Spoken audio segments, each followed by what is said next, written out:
The fastest way to lose a good black man, that insecurity, that jealousy, and you wanting to control his nature. You want to control men. That's the issue. We want to control men and their nature, and that's never going to work. So again, when we have the conversation about black love and relationships, nobody wants to hear that shit. Nobody is even thinking about, what do men like? How do you treat a man? Have you seen how to treat a black man? Have you? Because I can tell you right now, all they want, they're very simple. I know y'all have heard this before, but I'm going to say it again. Black men and men in general, but particularly our brothers, they're so simple. All they want is Peace. And then we can go into respect and admiration. But honey, first and foremost, being a black man in a white supremacist society, the first thing he wants is peace. The last thing he needs is to come home and battle with your ass all day about who you saw on his Facebook page, who you upset with, all this other shit. And as I said before in my video yesterday, we are already pre-programmed with pain. So you done came in this thing already programmed. You had a bad relationship with your dad. You may have been molested, traumatized. Everyone, men and women, come into relationships with trauma, with pre-packaged trauma. You got to know that. It's already pre-recorded. It's already wired like that in most black people, if not all. Because most black people are suffering from PTSS, post-traumatic slave syndrome. We are acting like prisoners in war because we're at war. So now that black man want peace. Do you know how to give him peace? Has anybody ever taught you? We all see this meme going around. Be a man's peace. Be his peace. Be his peace. Y'all skip right on over that. And then we see the backlash memes. Well, if he wasn't creating so much hell, I could be in peace. Not taking responsibility, not taking accountability. You want to tell black men what you want, but it's not reciprocal. It's not based in reciprocity, and that's what I'm telling you. You don't know how to treat him. I can tell you right now, he wants peace, just like I said, and we get caught up in food and eating, and he needs somebody to cook for him. Well, yeah, you need to be nurturing. That's what that means. We ain't talking about you cooking these old fat, nasty pork chops and all this type of shit that's going to kill him. No, we're not talking about that. We're talking about something deeper than cooking. How do you nurture him? Can you nurture him? Now, he done went out there and worked hard in a white supremacist society all day long, came back home without getting shot and killed. He made it back home. How do you make that a soft place for him to fall? That's what we're supposed to do as women with our feminine grace. We're supposed to make a soft place for our men to fall, honey. You cannot expect these black men to be your hero, to come swoop down and save you when you battling with him. You his enemy.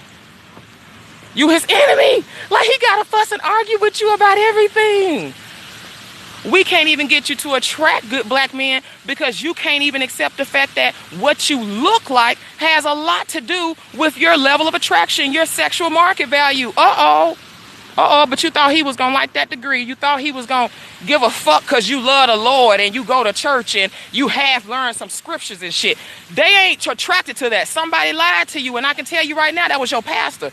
They done set most black women up for failure because they done made you think that he needs a good man as a man that's going to come in here and accept this ideology. Honey, if he's a good man and a man worth his salt and got some balls by himself, ain't no man going to be comfortable going up into somebody's pastor's church listening to what some other man tell him how to live. That's not a real man anyway. So now we got over 50% of the single black women population. They single as fuck, but they all churched up.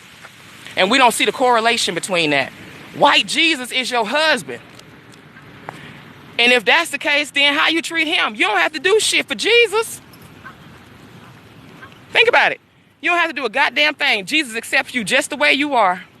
You don't have to lose weight. You don't have to fix your attitude. You don't have to fix your energy. You can just blame it on Jesus. I'm married to Jesus.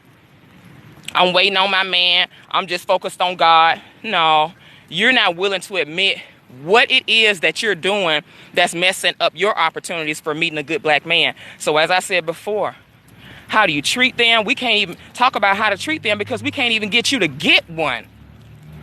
And then when you get one, how about getting a quality one? Oh shit, that's a learning curve with most black women, because most black women been under this damn impression that the bad boys was good. I don't even know whoever started that dumb shit.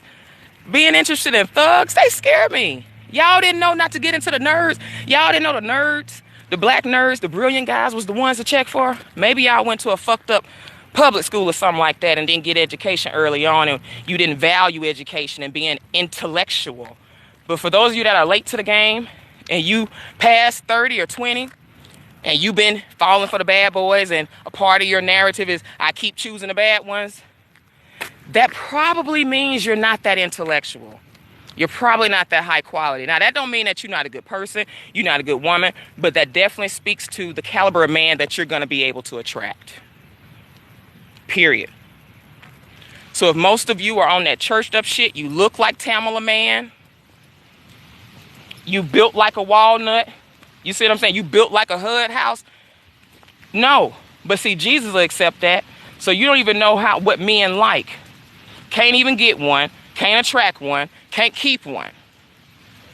Okay? The feminine grace part, we're lost on that, ladies.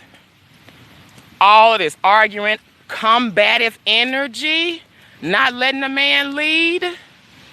No, ma'am. No, that's not making no black man's dick hard. Not at all. Do you let him lead, or do you sit up there and challenge him every chance you get? That's not the way to treat him. That's the fastest way to make him look outside the relationship. He's not going to be interested in you. He's going to be looking at who can make him feel good. Because he may not tell you he's unhappy, because most men not going to say shit like that. They just not. Because you've made an environment to where they can't even talk to you, so they can't tell you they not happy. They can't tell you, hey, stop doing that. Hey, suck my dick like this. They can't even tell you to suck their dick. They simple. Be pretty, have feminine grace, bring him peace, suck his dick, nurture him. Y'all, come on now. You can't tell me that's not easy. Well, it's going to be hard as shit for women that have been raised by these bitter, angry, resentful single mothers. If they have a group of girlfriends that are bitter, angry, and single and resentful toward the black man, it's not going to work. That's why your whole spirit is not even calibrated for kings right now. Your spirit is only calibrated for fuckboys right now, because that's what the energy you're leading with. You focused on that, what you don't want, the type of men you don't like. Ooh, when men do that, oh, girl, it's hard out here. Those type of thoughts are in your psyche. That becomes who you are. So as the within, so the without. That's the experience you're going to create. That's what you're going to attract. That's who you are. You can only attract who you are.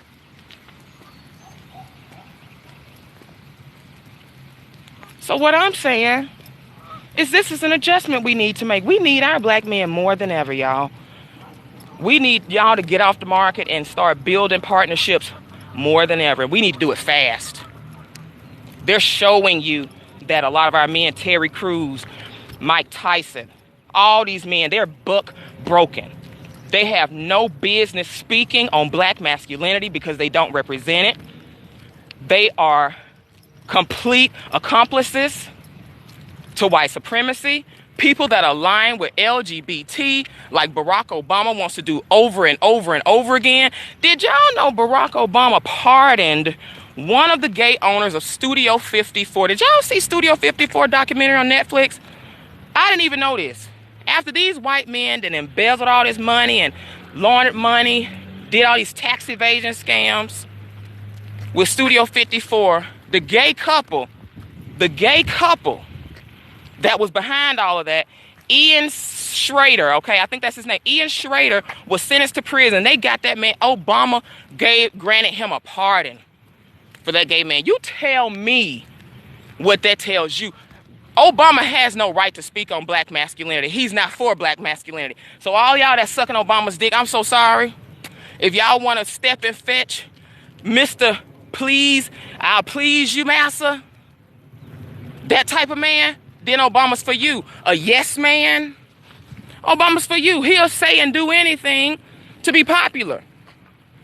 He don't want to ruffle no feathers, but we see by his actions, because a woman, and you can really only judge a man by his actions, not what he says.